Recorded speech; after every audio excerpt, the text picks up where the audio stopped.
Tahukah kalian tentang hewan yang satu ini? Katak. Saya yakin kalian sudah sering melihatnya, atau hanya sekedar mendengar suaranya.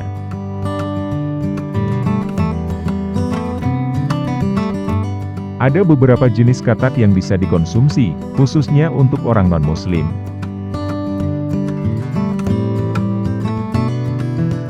Dalam video kali ini, Share Info akan mengajak kalian melihat bagaimana katak ini dibudidayakan. Katak sebenarnya memiliki banyak sekali spesies. Namun, tidak semua bisa dikonsumsi. Bahkan, ada beberapa jenis katak yang beracun. Budidaya katak mungkin tidak sepopuler seperti hewan ternak lainnya. Namun, bagi beberapa orang yang jeli melihat peluang, budidaya katak merupakan salah satu pilihan. Dalam budidaya katak, ada beberapa hal yang harus dipersiapkan. Mulai dari pembuatan kolam, hingga pembibitan katak.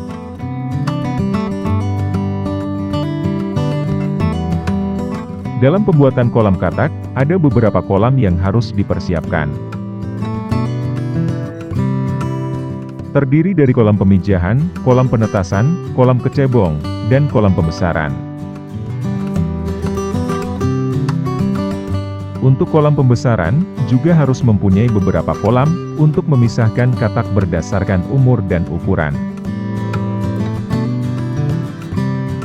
Kolam bisa dibuat permanen menggunakan semen, atau bisa juga menggunakan kolam terpal. Berikutnya proses pembibitan. Pembibitan dimulai dengan mendapatkan indukan jantan dan betina, yang diletakkan di kolam pemijahan.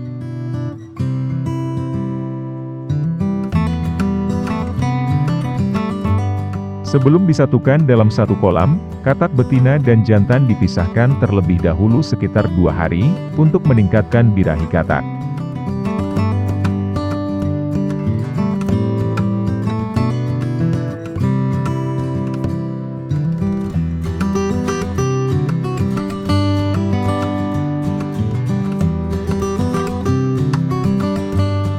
Dalam proses pemijahan, ada beberapa peternak katak yang membuat hujan buatan, untuk memaksimalkan proses pemijahan.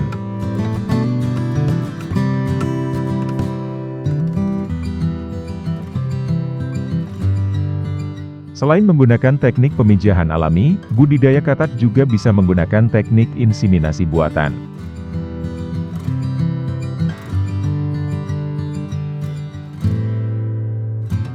Selanjutnya, telur yang sudah dibuahi kemudian dipindahkan ke kolam penetasan. Telur harus dipisahkan dari induknya, agar proses penetasannya tidak terganggu, dan tidak dimakan oleh induknya. Telur katak tidak membutuhkan waktu lama untuk menetas,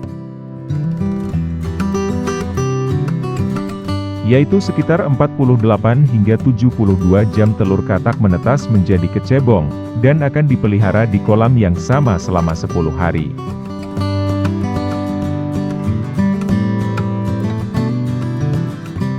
Selanjutnya, kecebong atau berudu ini akan dipindahkan ke kolam khusus pemeliharaan berudu.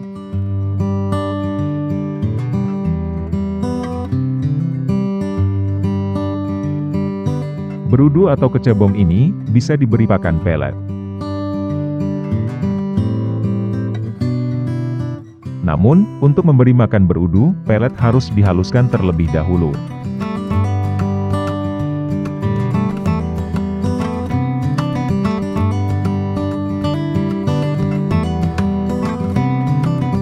Kecebong atau berudu ini, membutuhkan waktu sekitar 5 minggu untuk menjadi katak muda. Perubahan bentuk tubuhnya bisa kita lihat dari berudu, kemudian berudu berkaki, kemudian katak berekor.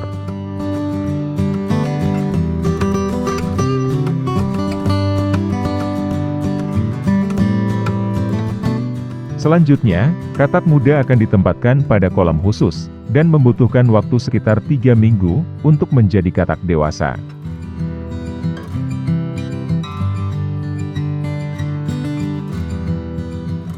Perubahan ke katak dewasa ini, ditandai bentuk tubuh sudah sempurna menjadi katak yang tidak berekor, dan sudah tidak menggunakan insang untuk bernafas.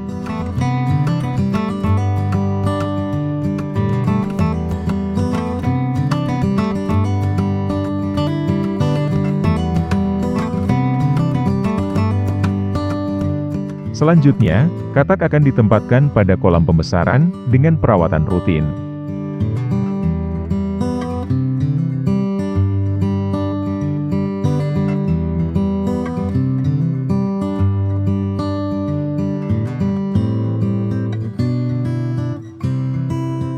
Dalam budidaya katak, kepadatan bibit per meter persegi bisa diisi katak 50 hingga 100 ekor.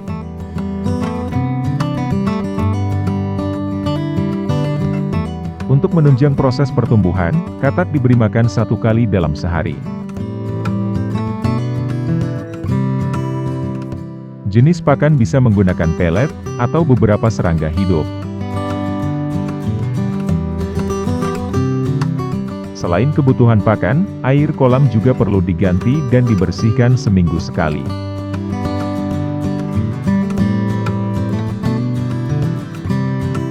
Katak perlu dilakukan seleksi ketika berumur sekitar 3 bulan. Dalam proses seleksi, yang perlu dicek adalah kaki belakang katak, ukuran katak, dan kulit katak. Katak akan dipisahkan berdasarkan ukuran. Selain itu, dalam proses seleksi, katak yang akan dijadikan indukan, akan dipisahkan. Selanjutnya, katak akan dipelihara, hingga berumur 4 hingga 5 bulan, untuk bisa dipanen.